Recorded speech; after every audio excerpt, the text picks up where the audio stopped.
ನಾವೀಗ ಕನ್ನಡದ ವರ್ಣಮಾಲೆಯಲ್ಲಿ ಅಕ್ಷರ ಅಂದರೆ ಸ್ವರಗಳು, ವ್ಯಂಜನ ಎಲ್ಲನೂ ಕಲ್ತ್ಕೊಂಡಿದ್ದೀವಿ. ಒತ್ತಕ್ಷರ ಕಲ್ತ್ಕೊಂಡಿದ್ದೀವಿ. ಕಾಗುಣಿತ, ಗುಣಿತಾಕ್ಷರ ಪದಗಳು ಇದಿಷ್ಟು ಕಲ್ತ್ಕೊಂಡಿದ್ದೀವಿ. ಇದಿಷ್ಟನ್ನು ಕಲಿತ್ರೆ ನೀವು ಆರಾಮಾಗಿ ಪುಸ್ತಕ, ಪೇಪರು ಎಲ್ಲನೂ ಓದ್ಬೋದು.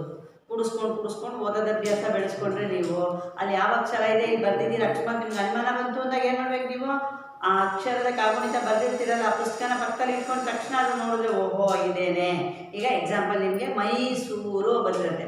ಮಾ ಕೈತ್ವ ಮೈ ಸಾಕು ನಿಳಿಸು ರಾಕೊಂಬೂರು ಮೈಸೂರು ಮಿತ್ರ ಮಾಗುಡ್ಸು ಮೀ ತಾಗೆರವತ್ತು ಮೈಸೂರು ಮಿತ್ರ ಅಂತ ಓದಬೇಕು ಅಂದಾಗ ನೀವು ಆ ಕಾಗುಣಿತದ ಬರ್ದಿದ್ದೀರಲ್ಲ ಪುಸ್ತಕನ ಇಟ್ಕೊಂಡಿರ್ಬೇಕು. ಅನುಮಾನ ಬಂದರೆ ನೀವೇ ಓದೋದು ಕಲಿಬೇಕು. ಸ್ಟಾರ್ಟಿಂಗಲ್ಲಿ ಮಾತ್ರ ನೀವು ಶುರುವಿನಲ್ಲಿ ಆ ಥರ ಮಾಡ್ಕೋಬೇಕು. ಇವಾಗ ನೀವೇನು ಮಾಡೋದು, ಈ ಪದಗಳನ್ನು ಅಕ್ಷರ ಥರ ಬಿಡಿಸ್ಬೇಕು. ಈ ಪದಗಳನ್ನು ಬಿಡಿಸಿ ಬರೆಯಿರಿ.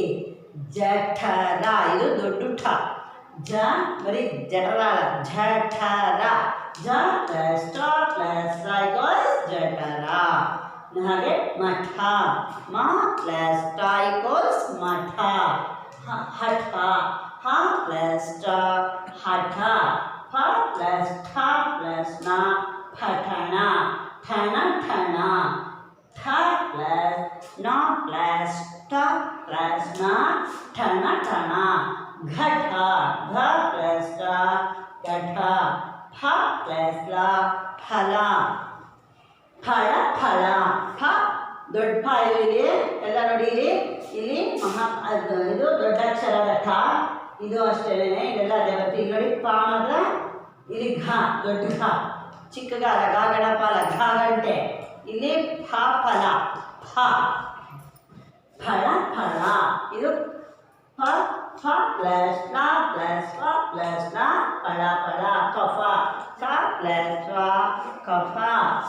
ಸ ಪ್ಲಸ್ ಫ ಪ್ಲಸ್ ಲ ಸಫಲ. ಝಳ, ಝ ಪ್ಲಸ್ ಲ ಝಳ. ಖಗ, ಕ ನೋಡಿ ಇಲ್ಲಿ ದೊಡ್ಡ ಅಕ್ಷರ ಖ, ಚಿಕ್ಕ ಅಕ್ಷರ ಕ ಕಮಲ ಅಲ್ಲ ಖ. ಖ ಖಗ, ಖ ಪ್ಲಸ್ ಗ ಖಗ. ಖರ, ಖ ಪ್ಲಸ್ ರ ಖರ. ಖಳ, ಕ ಪ್ಲಸ್ ಲ ಖಳ. ಸಖ, ಸ ಪ್ಲಸ್ ಕ ಸಖ. ಗೊತ್ತಾಯ್ತಾ? ಪದಗಳನ್ನ ಬಿಡಿಸೋದು ಗೊತ್ತಾಯ್ತಲ್ವಾ? ಹೇಗೆ ಬಿಡಿಸಿದ್ದೀನಿ ನೋಡ್ಕೊಳ್ಳಿ. ನಾನು ನೆಕ್ಸ್ಟ್ ಏನು ಮಾಡ್ತೀನಿ, ಪದಗಳನ್ನು ಬರೆದು ಕಳಿಸ್ತೀನಿ, ನೀವು ಬಿಡಿಸ್ಬೇಕು.